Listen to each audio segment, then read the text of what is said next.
anasa ube WhatsApp me anasa ube from the next line is 0548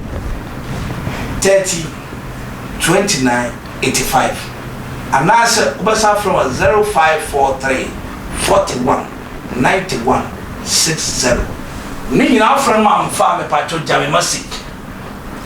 akosi obi se me ko share adwuma mu me ye adwuma of fire service me ye adwuma of migration me ye adwuma of hefa me ye adwuma of ban sector but me nan ehunu itiafuma ntia na akosi obi atu adru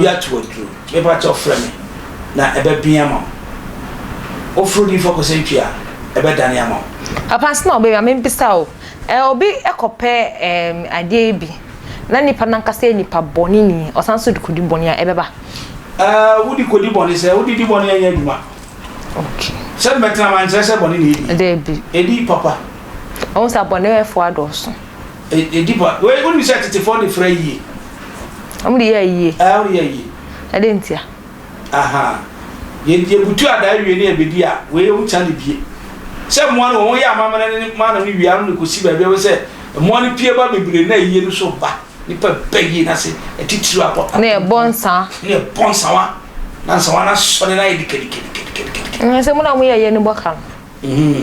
so bi o ye wo ni se no aboka twem ena ko fidu feri o ti akra no ni adofo enso ye yi no aya mfro kra ko do so be kwase ai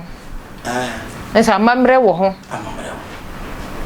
when you say you de dwira gu nsuo mu na ye peti wa yara se mmere saa ye so machine na kiki sa yiri ma nkobi amempe ntomatuntum bi enye ntomatuntum kra o ni tutu kra so ko so ko je yina se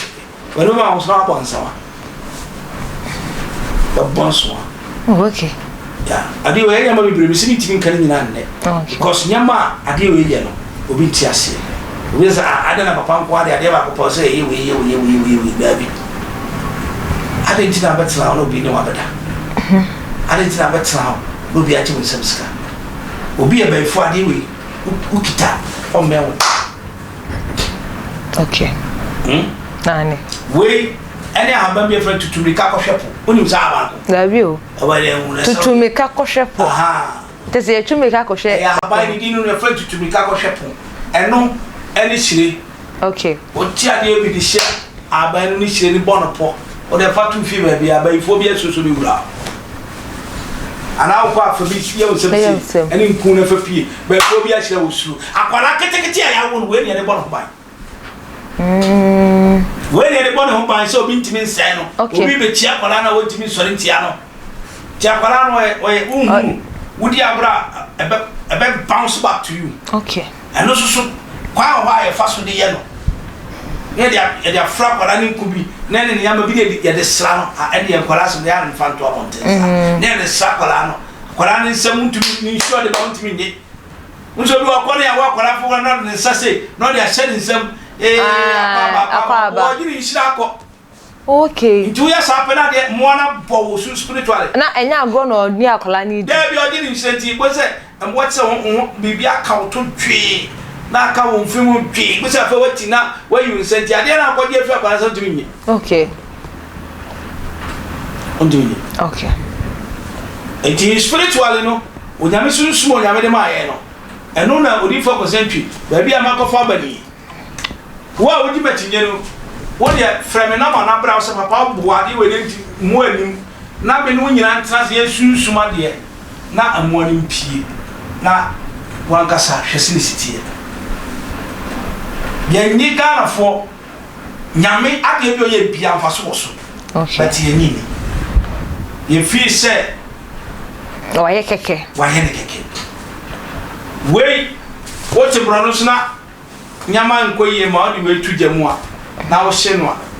obi ye bai fo brano so ade chi ada po betwa wo no ultimation anytime eh asere be si wo brano so na o hia kwa hwe ntia wo o hia wo ntia wo timi buka ka chechere de to jankoni ai o sika botom se do bi ntimi ntwi o sika okay I don't know what keke o buka krebe eno pe okay obi se madam ntimi na dai basa me ba cho we na wo hia ade afra in kutu engutu keke na de sran anadwo koda de kakra sra asa obi suru kra so beben okay obi suru so be di sika sel but ye sori a ne asori da ne yan kase wane awurade ni nipa o makwa ma ye di nature odi nature bi asase so ne nyama kachi ni ntime yewe afewe ade wi obi ayam o se e woyam bi ha bo se panitic 1 panitic 2 panitic 3 panitic 4 5 5 there's a agini trim na fa o e sakura by force nti won se mani bi o so akoturo ntino ato asomade ka hye na wa shada hyewi von o se na mi bo na ni timo atotum se ade bi so te se na asomka ni hyewe so ode bola for bo an timi na fu okay emfu oni pa bi a wotiem bi akopɛ krobo na bɛfa de bi yam anadwo bi afasra wutiri no ho ansa wada na bɛ sɛ wutimi ne bɛfu ana sɛ fu sɛ yam bɛtɔ ni pa bi na ɔsɛye obi an ni pa bi ni nyina asɛe wada sɛ obi an ni pa bi ni nyina dɛ asɛe wo yɛ no hwɛ yie wo hia sɛ bɛnya mfɔ ntate adan okay there's a way crowd sɛ mana ya o pese wa pom ho no mask ne toso no onye bi kwa fra ho ko ye best debe we nya empoli pa ho but se o pese o ma ho nam ho to no chese wo ye kala na be ma o kala na obi ti mi fa drone ansuma mra wo ni paduam we mi spiritual soap ame we bi wom enti wo tre ni pa na wo suma duro ba no so be san ba ho be kaw so what they say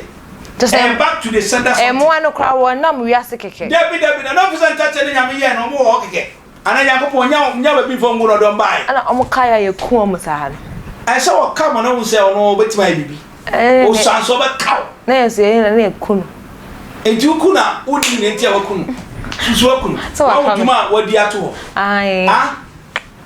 oh, be a Timmy Toy, I let you nipple your friend is Cabasa at the Tibia Hospital, the part of Framawati. 24% piano, Brahman, and Yamia, my one ten said, a year brother, Tuesday, a day, aye. May your program, the 5th of April. Yeah, your program can see a part. Oh, sorry. After any 1 day, after 1 day, no, may say, ye be bought from 19th April to 22nd April, no, and no year a spiritual festival. Okay. Soon, in our fashion. Now, that we are here, a brother, 5th April, yeah, but she will know. Near she a shaka home. Near their commanders, but near the red wine, as I count. Now, for Yama one a pie, one spread it. A bed fake.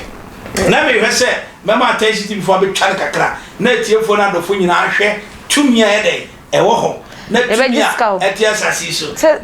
but never check. I say, a Bessia woman, a wine, the body NPC. I mean, the body. I can't cast a account, but the mini body. Madam is a woman, a white, it says a mini body NPC, very by then. Where, or come on, my cousin, in our body side is Keska. Yes, they don't know what they are doing. I know better. You. But I bet you say, say, Bama Ghana for being one who say, and church and I out chose to do him saying, no credit. Now, program, no, so be a Rebecca say, I radio of what, send a child will say, oh, when a spiritual festival now, some call. Yeah, festival, Basso, spiritual festival, I saw for be Obit say, or here our junior, also. Okay. And Obit say, Prophet Matata. Matata, so yeah, they baby life in Khaled. I would chinem, Mammy Matata, Eba Baby, and I may cast the host would give for the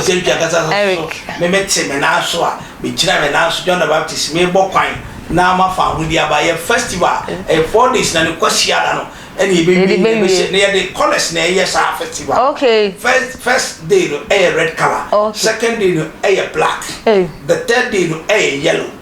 and the 4th day was white. This colors. Yeah, Sunday in the white. Yeah, festival. The festival, no. April on him, the birthday. The birthday. Ah, what you soon or so him, and the or summer a bit piano, if you knock up much on him, the boss are not temper. Moriamo, boss are not temper. A war. Yeah, a brightness a war, a brighty. Indeed. And no him any dear fashion to Ama or Percent say or brighty, and only a bed from him. A program. ɛyɛ 5-8 ni apon nti ebe fro hima ebia no mfa so wanya market ne ya fro hima no anantia no bedu aso dan nanim na fo bi ehwe ni red wine no bi ehwe ni red wine ah obelo onum ye hwie from okay some 75 for ade am itire ho nature man di bi beba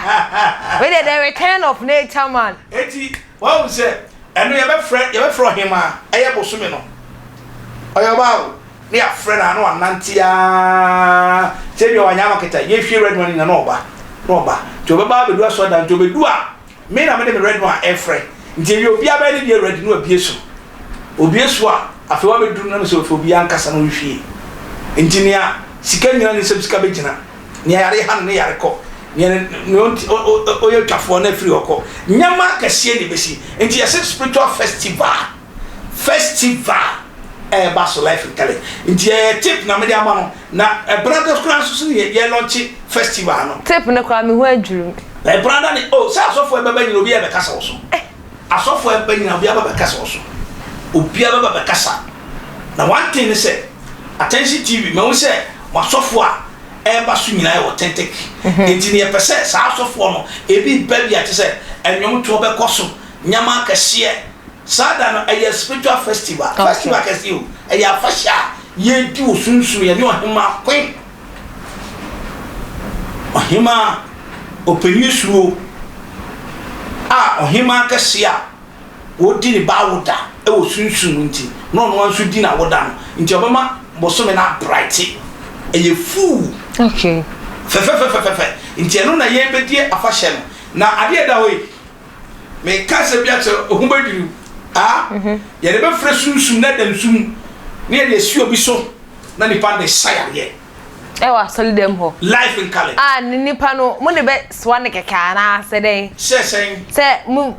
nipa bia aso de money appoint so na se da bi sunsun na de be yu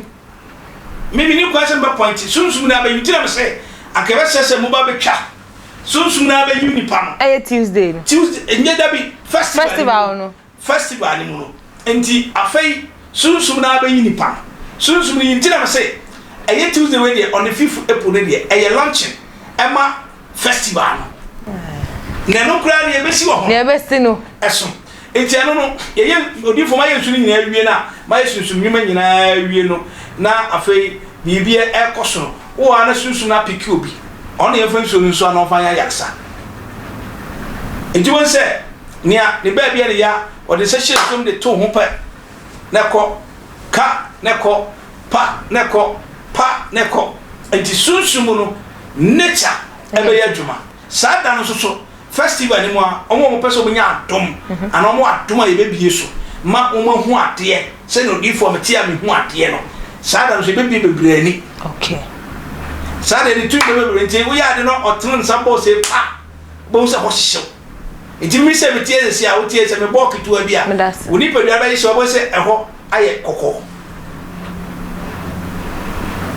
because nature am di adwuma okay nti edane de eye festival na da ye ni ampaye bedwai se e date ne to abontene na eda abontene se kim na brada na ye launching full launching eye brada ye da manim ya ko se de pon so asore ba bia ye launching no nti afu ye bie na gospel blessing ministry ma mo ba mpa bo mo da fo mo pa wo mo obi ni mo da ene de ba jisa okay enti ade de manim akosu ase mo ba ma me kwan a na ba tumbu asa check a check akosu enu se ma bebre na mo a sabe o me wuro mo dross na emu afo o mu bi da o se na ga o ba bi a wo she dross a sabe insuo gu onso nyam wow ni wo yi party to ho krama de bako because won eni hinta na bade ba my president amu so kan sa won kire no why ya tip mu so kan sa won kire no agosia ni ami kan me say oba bia ne dross mo fo oba bi o ma ne panty land akra still problem me pacho on pe shira kesi mi okay non pe kurubun kan non frɛ me keke na me man ko padi non fanya de na etutwa e ma biwa mo timi titolo tro ke se pa de so bodoro so aba wo be yinu na afoso etwu anya ono a ba ma bi ni na da o de ade boni ni na da okay and wa call that situation ni ye o ma bi an kan wo mo hono mo tienti om pepe pa om for the vogue champion mo ma apa ye time now ayebe ama for so any agi program ni time na ayebe wo se aka me ka kwa nka woni beje ho time na ye adwuma na ma me ka se mi chiro obi akobo footballers da akobo ball obi wo se me pese me Makedona me ye Antwi aboa me ti sa go we ye de ye ade ma obutu obobo akipo bi so me be kan e be shin senia ye di maku ye ma butu no yes. na butu ni le butu be da ya 7 9 ya ma una de she butu ndi se ye ma ye twa na de ya na butu bi arbe o ele se o se mepe bi na me ko bobo ni ah ya blasta player de se omo hu se me ni bobo a me kama ma na start tutu ni nai oh one day sa guru na me so jere le ni ko bobo ni school a mo bo me ko school me bobo afa etie fo ma me fo am wo hwe me mo ma na eco school no yesre mo na na ku fo ado wa ye bi ni abema be ya na wa ye no na nso mesre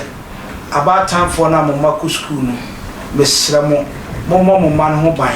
anse wa ku school fodi fo ko sentwi e branda ko siara betimi de nkora na bam awofo pia person de baba na ye prepare no anse wa ku school no akwanya da ho se me wo bara me baba ku school a me so me da se e se me ba aku school ni de se me bon ho ba so ada se me so na na kufu ado ni free no e ko ba ni me saka bi me ba no so enye school o be ko but okosa eno nche sa fisa abri ko no ne ama ye be festival na ya ye adwuma no yare bebre wo okay yare bebre ko la ne be ko school yare yare no mo be fie nti me sre e brada ni tukura nti na me gina wa na se adwuma oni obi a oba no ko hia no enti fa ba na ene wankasa simubra se ufi odoko na aba kodoko station wo so ope ablekuma agape ka obesi wo kinking house unya si fampe me pa chocho won san left ayo won san left no me pa chocho si somebody si wo aya chocho God's Revelation Ministry eye William Street oba wani ko ka say machines a ebom oba tinka eho ene ya so bra me fa sunsun sam enka ho me pa chocho sunsun sam enye krachi sam sunsun sam enye degree me pa chocho onyame na dia chemiti bra me so me fa bi mo oba na ho ban emma na ko school ewe enye charge me pa chocho bra ma odi for me fa me hunsi wo enye sacrifice good emfama Ghana nyina na na ekufu ade odi a che obi a so obi aba nko bi na mo so aba oba ho ba ya obekọ so bi esu na obesu onyame sunsum ne bambo se nyame ema me kwan a mesa to aso a kyerɛkyerɛ na me kyerɛkyerɛ ade wi ama wo se ne ema wo nsam sika ehye ne ema ade bia wo ya upegya empegya no wi yare yare onyame ka ho bisi bia ne odi fa kwase ntwi e brede de mane bi se woni aso bi kwa hwehwe me kyerɛ fa na bra ma yɛ so wate woni ma yɛ wo zembi se me sem na me we bi wo ana ke bi ba no se okonya ba ma bia na spirit bia kote ba ma no woni wow ba ade no so ni bia wo ono are na hu ana me de ma so nko dware onko dware oko dware ya a chini parman ne ofi moja ne hwini moja oh te sia me no kase on the hospital so ane oso onya ba ma na se ne pe no na sunsun na koma ne woni no abaka te gene se osimasi abete me woni ti mi suro se me no beti ai ana me de me se me jama nature ana edi we me man me spiritual soul produce on gudwa ni pa na kana no se also minutes and be sharp sa no se nature no e tia benfo we e tia benfo bra be ti sama na bi koma ma oba ni nware no fa ko school enya benfo nku ai ni pa be ko we nya abenfo nku asomfo ba be ko so mo de bai we ye so ko bi ntimi mfa ma da be je so pri ko dare bra be ti bi wo ti bi awankasa fi upem na ba for here na fa dwa na hwɛ sɛ wabra boy sa oba na bakra na ho fa FM na so wasɛm di ya e ba be moderate enye tete sa onya bisunsu en na pasa kese Nature man, you better say that's what do him there. And have some Attention TV and any viewers. We air the return of nature. Me just so where drew papa. Men so me who a dream. Me was so esia dear. Men so mesia dear. Then kai say 5th of April. The nature man Porphet Eric Akwesi Antwi. The program kese ekoswe wana so we demo. Odi kan ekire venue no eye Agape God's Revelation Ministry and a day Jumede AC Homidin any Akosia Sparkles. As that can say, and Comako University Foundation. Suddenly, there was some cinema made Jumede Eddie Ebro, me cameraman and editor Michito, and a wa Utifia, or Attention TV, and a Quantanine so Ebisa. Jedase, Yakrow.